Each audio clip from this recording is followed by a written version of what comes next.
Okay, hey everybody, it is Krista, and we are back in the kitchen today. We are actually going to do a composite video today of cookies that I have made.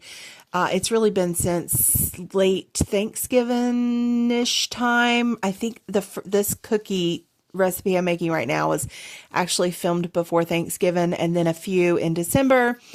And then at the end of the video, I do two more just to get rid of some of the chips that I had bought for baking before the holidays. So I put all these together because I think everybody needs to have a few good cookie recipes in their repertoire. Buying cookies from the store are really, really bad for you. Cookies in general are not the greatest for you because it's like sugar and more sugar, right? But on top of that, you get cookies in the store and they have all these chemicals and all these preservatives and everything to make them shelf stable. It's probably a little bit better to get the cookie dough out of the refrigerator section, but still you're getting mass produced items. The ingredients that they put into them could be not that great. So in my opinion, and, I've always felt like this, but now that I'm on this, kind of health journey, where I only eat like whole foods and try not to buy anything that has too many ingredients or anything that's ultra processed, I definitely think, hold more value in this idea. I've always made cookies from scratch for years and years. They're not hard. It's one of the first things you basically learn to bake. And the first recipe I'm making right here is actually the quote unquote famous Neiman Marcus recipe. And if you don't know what that is, I got this recipe from one of those stupid chain emails back before social media. I want to say it was in the mid to late 90s. I think I was in high school actually. Because my mom and I had just done a trip to New York and this came through my email and I saw the Neiman Marcus store and I was like, oh, we were just there. And I asked my mom, I was like, do you remember seeing the cookie on the and I'm trying to remember. We couldn't even remember if there was like a cafe in Neiman Marcus. We were like, I think there was one in Macy's. I don't remember it being a Neiman Marcus, but we may not have seen it. So anyway, I made the recipe just to see what it would do. And it was so delicious. And so from there on out, and it made so many cookies, like it made like 90 cookies. And so from there on out, that became a staple. And I have been making that cookie for Christmas. I want to say 30 years now. Yes, that's how long. I literally graduated from high school 30 years ago this year. So, it's been at least 30 years that I have been making this cookie recipe. So it is definitely my go-to tried and true cookie recipe that everyone still wants to this day. Like if I don't make these cookies at Christmas time, then I can't tell you how many people fuss at me. So the legend, it's been around so long, it's become like lore in America. It goes back to, I think, the 80s. But according to the original story, and it has been pushed around so many times, I think Neiman Marcus actually released a recipe in 97 to try to undo the cookie bar or the cookie recipe. But maybe, just maybe, they came up with a new recipe just to try to deny it. But anyway, according to the story, a woman and her daughter had lunch at the cafe and ordered a cookie, and the woman asked for the recipe and she was told, oh, it will be $2.50. So she thought, like $2.50, but then she ended up getting the bill and had to pay $250. And so, in retaliation, she gave the recipe away because she wanted to hurt the company or whatever. I don't think any of that's true. They've said it's been debunked for years, and every time it shows back up on a YouTube video or a Facebook, chain post, like share this recipe, everybody's like, that's not real. But the real thing is that this cookie is amazing. And I will link the recipe in the description, and then move on to the recipe that I'm currently making on the View, or in your View, which is a white chocolate chip cranberry recipe. And I have all these wonderful cranberries that I have frozen, but with this cookie recipe, you actually use dried cranberries. And so I have a bag in my pantry of like the raisins cranberries. And so I was like, oh, this sounds really good. It's the perfect time of year for this. And I have a friend who loves white chocolate and cranberry together. So I made up a batch of these cookies using the dried cranberries. I don't think you would want to use whole cranberry. I mean, I guess you could use like fresh ones, but they're going to put some moisture when they bake in there. So I don't know if that would be good with cookies. I've never tried that before. Now, another thing that you're going to see me doing right here is when I make cookie recipes, I never make all the cookies. And sometimes I will even double or triple the recipe, because if you are making a cookie recipe and you're already got the equipment and everything out, you might as well go ahead and double or triple it. And then you can make a cookie log, wrap it in plastic. And then I usually wrap it in tinfoil so I can write on the tinfoil, and you can put it in the freezer for a couple months. And what this allows me to do is take it out in whenever I need it, especially before Christmas. I will go ahead and make a lot of cookie dough things, like in late November, early December. And then that way, when the kids have parties or they need to go to school or a youth group, or we have something at church, or I'm going to a family event or anything, or, dance party, I can just whip out that cookie dough and make cookies in less than 15 minutes. And that's me doing nothing except cutting the cookies. So this is a, kind of budget friendly plus time hack. Is you can get a lot of these baking ingredients on sale. Go ahead and get them in bulk when they do go on sale.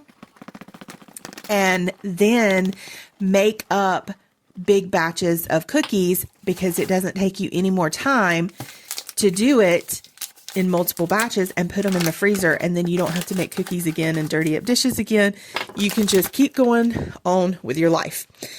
So I'm doing the same thing here. I actually did, I think, both of these batches at the same time. This is a standard chocolate chip cookie recipe. Like, if you do not have a plain old chocolate chip cookie recipe, go to tollhouse.com or whatever it is. They have a wonderful cookie recipe. I will put my little cookie recipe for plain chocolate chip cookies for you here. But everyone, get at least one or two really good cookie recipes that you can keep. These are also great. Like, I'm still using this cookie dough now. For every few weeks, I will break out some, make up some cookies, and then I can put one cookie in with the kids' lunches every day. So there's a lot of reasons to have a good cookie dough recipe. And to make them and batch cook them is a time saver and can be a money saver. Now, cookies as a whole have been around forever, and I did not know this, but I recently learned that they date them all the way back to like the Persians, as portable snacks for like their travelers and soldiers, which would kind of make sense. If you go back into the ancient times, like 2000 BC and stuff like that, you would hear about like the hardtack or the biscuits or the fruit bars or something like that. And those were probably basically the origins of the cookies, little hard sweet cakes with nuts and dates and, the ancient grains and things like that. And then the term came from a Dutch word, koekje, meaning small cake. I don't know if the J is silent, so maybe it was, cookie is probably what it was. And they used, the Dutch in medieval times would use like some honey and spices to add sweetness to the little cakes. Cookies really took off and saw a change in the New World. Americans are great for doing that, right? And they created like the gingerbread molasses cookies, the classic chocolate chip cookie. Then Industrial Revolution took off, and in the 19th century,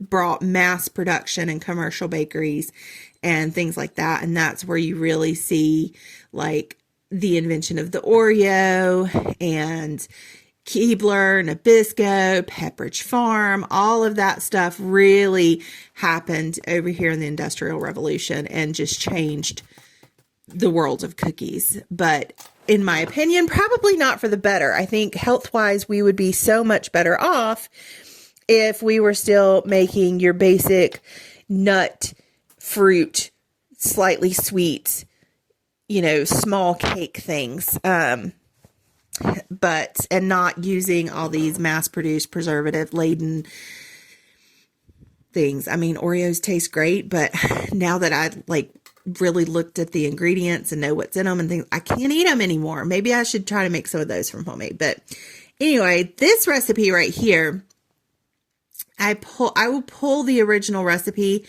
because it's pretty much the same, but I was really trying to use up the bits and pieces of chips that I had bought before the holidays. And so I'm calling this like the everything cookie because it's got butterscotch, it's got dark chocolate, it's got white chocolate, and it's just like, a half a cup of each type of chip because I wanted to use up these bags. And I made a couple batches, until I could get through most of these. I think I have a half a bag of white chocolate chips and a half a bag of dark chocolate chips left or something like that.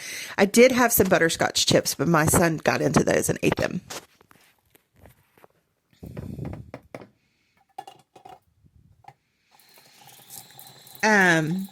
But anyway, so I will link the original recipe here. And like I said, instead of I think it's calling for butterscotch and regular chocolate chips, but I used dark chocolate, butterscotch, and white chocolate because that is what I had. So that's, these recipes can also be very forgiving. And then the very last recipe, this was more for, these last two recipes actually were more for the pantry challenge idea. And here in the video, you can actually see that I'm doing the tin full and marking them and putting them in the freezer. But this very last recipe, I had some sun butter in my refrigerator, and it was like maybe a half a cup, barely what I needed for the recipe. But I was like, this is why I chose this particular cookie recipe, because I wanted to use up not only the chocolate chips, but this sun butter that is sitting in my fridge. And so I chose this recipe, and I don't think I had quite enough of the sun butter. It needed just a teensy bit more. But you can taste it. And if you're using like regular peanut butter, I think you would have been able to taste that too. Like it's just barely enough, but I think I really needed a little bit more. I don't think I quite had enough. And I didn't measure how much I had. I just saw what was left in my container. I was like, I really need to use this. I'm going to use this recipe. Oh, it looks like it's going to be close. We're just going to dump it in there. So I don't think I had the full amount. And so my cookies were also not quite as soft as they probably could have been, because they were probably a little bit drier because I didn't have enough. But anyway, it's okay. They turned out great. They were very yummy, and I am very happy to have them in my freezer. And the kids were very happy to have them for snacks last week. So yeah, so here you go. Here's that last little bit of sun butter. So yay for the pantry challenge and using up some of these things that have been sitting around. I think this sun butter was actually left over from a couple months ago when I was making all those like granola bars and protein balls and stuff. I will try to link that video here if you were interested. They were like super healthy snacks for the freezer. And I think I actually just pulled out the very last of them maybe a week ago. So, spread out through the last several months, they have lasted for the kid, because I don't put sweet treats in the kids' lunch boxes every day. It's usually like every few weeks I will, pull something out and they'll get a few that week. And I know that my nephew who lives with us, he had to make an emergency trip to Georgia recently.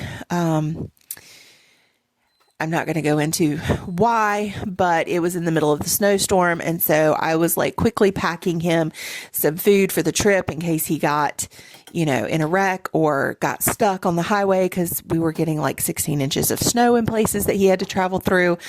And so I pulled out the last of the homemade granola bars and sent those with him. And then all we had left was like some of the cookie bars. But anyway, so having cookies, and especially like the peanut butter cookies, because they have extra protein in them, and you can add nuts to a lot of these cookies. I don't typically cook with nuts because I'm allergic, but you could easily add like some chopped walnuts to the cranberry white chocolate. That would be good. The Neiman Marcus cookies, you could totally, they have oatmeal in them, so they're nice and hearty, so you could totally add some nuts to those. So you could have some treats that have a little power pack to them. And they are great for emergency situations, car rides, trips, things like that. So, I mean, I highly recommend having some of these things on hand, already made up, so you can just like bake them off very quickly. You could even bake some and put the already done ones in the freezer. It will, I think, save you some time and get you into that whole cooking, because one of the biggest problems we have in our society today is the convenience factor. We live such crazy, hectic lives that homemade cooking and emergency situations, we automatically just go, oh, well, there's fast food, there's this, but that is so unhealthy for us. And so when you are living this kind of lifestyle and you are trying to do better, going ahead and making some convenience things like this and treats are going to help you achieve your goals. So I don't eat these cookies. I think I tasted one of each batch because I'm trying to like be very limited on carbs and sugar because of the pancreatitis issues.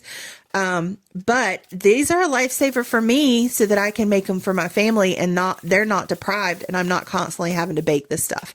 So I put all these recipe. I think I had a few more, but I didn't film them. But these are 5 good basic recipes that you can adapt and change and get into your freezer for the coming months. So I hope you enjoyed this. Give me a comment, like, and share. I would appreciate it. I would like to grow this channel. I think I've been doing it for a long time just for me and to kind of share some of my wisdom in the garden, or, share my recipes, because I do love sharing recipes and kitchen stuff. But, I don't know that it would be necessarily bad to grow the channel. So if you don't mind and you made it this far, throw a like and a comment, and maybe even share it, because that would help the algorithm. I don't know how this stuff works, but I'm trying to learn. So thanks, guys, and I will see you next time.